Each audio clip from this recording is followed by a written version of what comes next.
na-abịa. Ndeewo, kedu ka unu mere? N'ụbọchị taa anyị chọrọ ịgwa unu gbasara Ugwuta Lake nke a kpọrọ n'asụsụ Igbo ọdụ mmiri Ugwuta.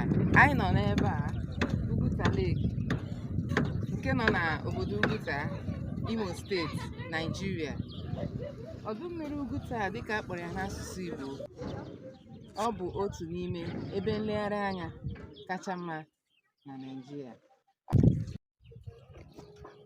Ọ bụ ebe njem nleta na-adọrọ mmasị nke bụ tourist attraction. Ugwuta Lake mere obodo Ugwuta ebe mgbakọrọ nke ndị ọbụla si na mba dị iche iche na-abịa ilegharị anya, inwe ezumike ma ṅụrịa. N'obodo Ugwuta a na-enwe ọtụtụ ihe egwuregwu. Ugwuta Lake bụ ebe a na-eme ịsụ ụgbọ n'ụlọ nke bụ picnic.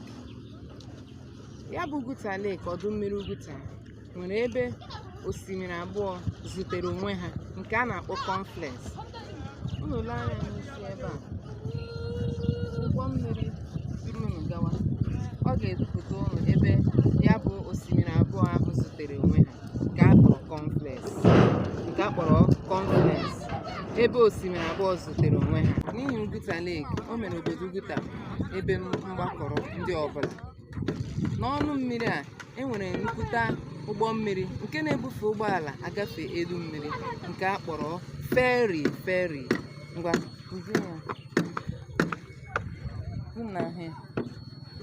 ọ dị mma.